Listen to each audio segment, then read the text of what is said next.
Hello दोस्तों, अगर आपने पार्ट 1 देखा है तो आपको ये समझ आ चुका होगा कि इन्वेस्टिंग में नॉइस और सिग्नल का क्या फ़र्क होता है। हमने वहाँ डिस्कस किया था कि कैसे एसआईपी के अर्ली ईयर्स में एक्सआईआर का नंबर मिसलीडिंग हो सकता है। हमने देखा था कि 40% का रिटर्न 3 साल में गिरकर 9% पर आ गया था, लेकिन ये किसी फंड की नाकामी नहीं थी, ये सिर्फ यंग पोर्टफोलियो के मैथमेटिक्स थी।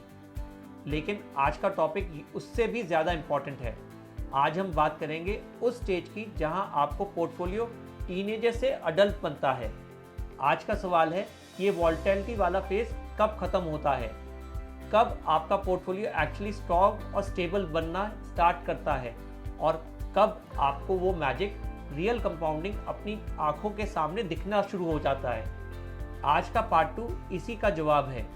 मैं हूं Chaitanya Rai Garg, certified financial planner, co-founder of My Own CFO XFMR, your trusted tax and financial advisor. FMR Finance Weekly. Simplify your life with our financial advice. आज हम उन कॉन्सेप्ट्स को डीप डाइव करेंगे जो ऑनेस्टली हर एसआईपी इन्वेस्टर को पता होनी चाहिए, पर बहुत कम लोग इनकी गहराई को समझ पाते हैं। तो पहला सेक्शन है decoding the crossover point. Part 1 के एंड में हमने एक कॉन्सेप्ट इंट्रोड्यूस किया था, क्रॉसओवर पॉइंट। अब इसी को हम डिटेल में डिकोड करेंगे क्योंकि यही वो टर्निंग पॉइंट है जहां से इन्वेस्टिंग का पूरा गेम चेंज हो जाता है।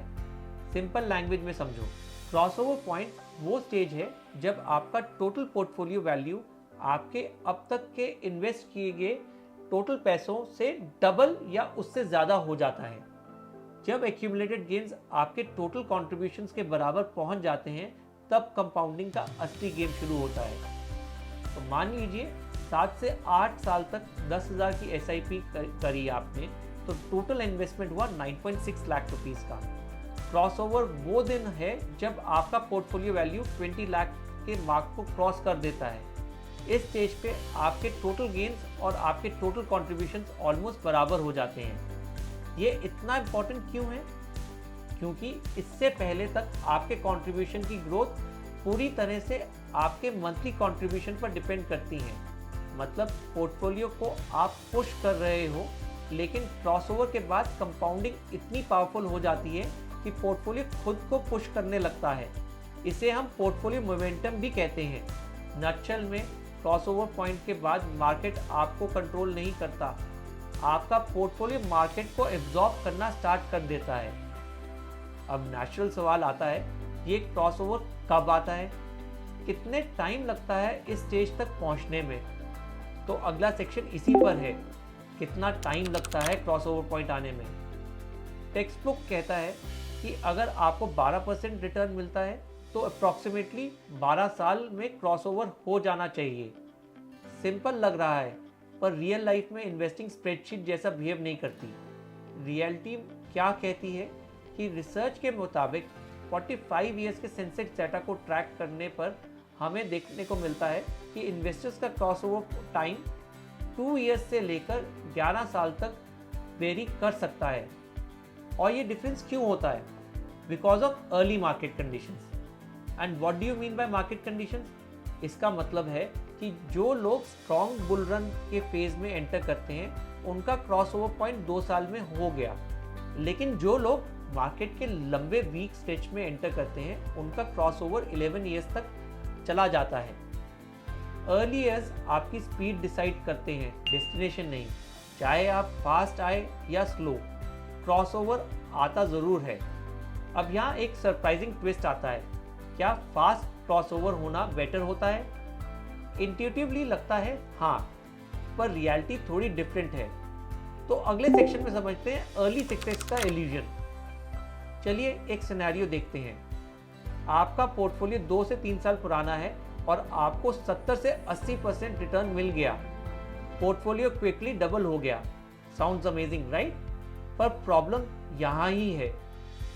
हाई रिटर्न्स का सोर्स क्या होता है? Mostly over valued market, temporary euphoria, bubble like conditions. ये सस्टेनेबल नहीं होते।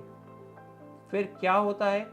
जब मार्केट नॉर्मलाइज होता है, गेन्स वाइप आउट हो जाते हैं, पोर्टफोलियो वापस कंट्रीब्यूशन के आसपास आ जाता है और फिर आपको एक्चुअल कंपाउंडिंग के लिए वेट करना पड़ता है। यहाँ आपको ये समझना होगा कि स्पीड हमेशा बेहतर नहीं होती। स्लोअर क्रॉसओवर जो स्टेडी एक्यूमुलेशन से बना हो वो पोर्टफोलियो को ज़्यादा रेजिलिएंट बनाता है। अब थ्योरी तो समझ आ गई। अब देखते हैं कि रियल लाइफ में क्या होता है जब मार्केट क्रैश आता है। तो अगला सेक्शन है क्रैश में reality check. Same market crash पर हर इन्वेस्टर का एक्सपीरियंस अलग होता है। एग्जाम्पल से समझते हैं। एक साल SIP चलाई 50% टाइप रिटर्न, 3 साल SIP चलाई 20 to 25% रिटर्न, 10 ईयर SIP में returns are still positive. Same market different outcomes. Reason क्या है? रीज़न है time. Older portfolios multiple market cycles देख चुके होते हैं, उनकी एवरेज लोअर कॉस्ट होती है, गेन्स का कुशन होता है। यंगर पोर्टफोलियोज में रीसेंट इवेंट्स डोमिनेट करते हैं, कुशन ही नहीं होता। मार्केट क्रैश सबको इक्वली हिट नहीं करता, सिर्फ उनको ज़्यादा हर्ट करता है जो अर्ली स्टेज में होते हैं। अब सबसे क्रिटिकल मोमेंट आता है जब मार्केट गिरता है, इन्वेस्टर्स क्या करते हैं। अब अगले सेक्शन में बढ़ते हैं, द 3 बिगेस्ट SIP मिस्टेक्स। अब देखते हैं वो 3 कॉमन गलतियां जो इन्वेस्टर्स को उनके क्रॉसओवर पॉइंट तक पहुंचने से पहले ही हार मनवाने पर मजबूर कर देते हैं। मिस्टेक 1, पैनिक इन वॉलेटिलिटी। हमारे पास डेटा है, older SIP portfolios hold up better in crisis. 2008 के क्रैश को ही ले लीजिए। 1 साल पुराना पोर्टफोलियो जो था उसने नेगेटिव 52% रिटर्न दी, और वहीं पर 7 साल पुराना पोर्टफोलियो ने 11.5% रिटर्न मेंटेन करी। सेम मार्केट सेम क्रैश, लेकिन 7 साल पुराना पोर्टफोलियो कुशन की वजह से बच गया। पैनिक में SIP रोकने का मतलब उस अपॉर्चुनिटी को परमानेंट लॉस में कन्वर्ट कर देता है। Mistake 2, chasing the wrong fund. Performance drop होते ही फंड बदलना। रिमेंबर, हर फंड मैनेजर का एक स्टाइल होता है और मार्केट के साइकिल्स होते हैं। फंड को चेंज करने से पहले ये देखो कि क्या फंड का बेसिक मैंडेट चेंज हुआ है या सिर्फ मार्केट साइकिल की वजह से अंडर परफॉर्मेंस है। Mistake 3, ignoring the crossover. सबसे बड़ी गलती, क्रॉसओवर से के पहले ही स्ट्रैटेजी चेंज करना। वेल्थ पेशेंस से बनती है, एक्ट करने से नहीं। 2009 के मार्केट बॉटम का एग्जाम्पल लो। जो इन्वेस्टर वहां एग्जिट कर गया और जो स्टे करा, इन्वेस्टेड रहा, उसके बीच में 15 साल बाद 50 लाख का गैप था।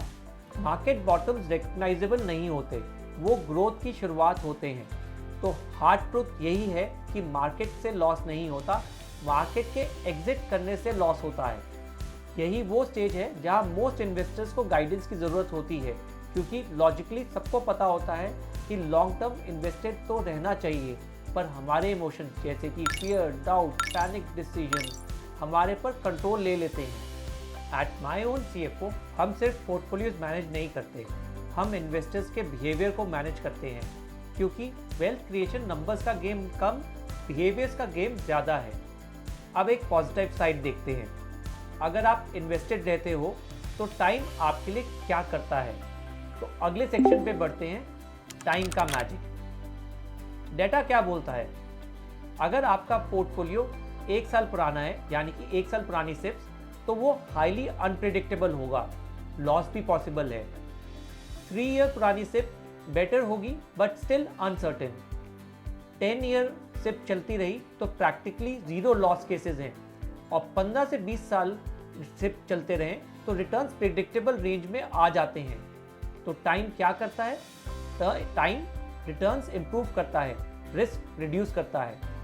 शॉर्ट टर्म में इन्वेस्टिंग लक लगती है, लॉन्ग टर्म में इनेविटेबली बन जाती है। अब सवाल ये है कि क्या आप कंपाउंडिंग को और पावरफुल बना सकते हैं? तो अगला सेक्शन है द सीक्रेट अपग्रेड। अब आप बोलेंगे, चैतन्य क्या कोई सीक्रेट है? तो मेरा आंसर है येस। Step up SIP। हर साल अपने SIP अमाउंट को 10% से बढ़ाओ। आपको लगेगा कि इससे क्रॉसओवर लेट होगा, बल्कि आंसर है नहीं। सरप्राइजिंगली स्टेप अप सिप और फ्लैट SIPs का क्रॉसओवर टाइम फ्रेम लगभग सेम होता है। फर्क ये है कि स्टेप अप सिप में आप एंड में 2 से 3 गुना कॉर्पस को बढ़ाकर निकाल पाएंगे। तो कंक्लूजन क्या है? Patience is the strategy. Portfolio के अर्ली ईयर्स में वॉलेटिलिटी होना नेचुरल है, ये आपके फंड की गलती नहीं, आपके पोर्टफोलियो के छोटे बेस की मैथ्स है। XIRR सिर्फ एक लैगिंग इंडिकेटर है, आपके लॉन्ग टर्म सक्सेस का जज नहीं। और सबसे ज़रूरी, क्रॉसओवर पॉइंट तक पहुंचने के लिए पेशेंस रखना ही असली वेल्थ क्रिएशन है। और सबसे पावरफुल पॉइंट याद रखो, SIP में परमानेंट लॉस सिर्फ उन लोगों को होता है जो बीच में छोड़ देते हैं। मैं हूं Chaitanya Rai Garg, certified financial planner, co-founder of My Own CFO XFMR, your trusted tax and financial advisor। अगर आप अपने इन्वेस्टमेंट्स को रैंडम SIP से स्ट्रक्चर्ड वेल्थ क्रिएशन प्लान में कन्वर्ट करना चाहते हो तो डिस्क्रिप्शन में लिंक है। Book your complimentary session with my own CFO now. अगर वीडियो वैल्यूएबल लगा हो, लाइक करो, शेयर करो और चैनल सब्सक्राइब जरूर करो। मिलते हैं अगले वीडियो में। FMR Finance Weekly. Simplify your life with our financial advice.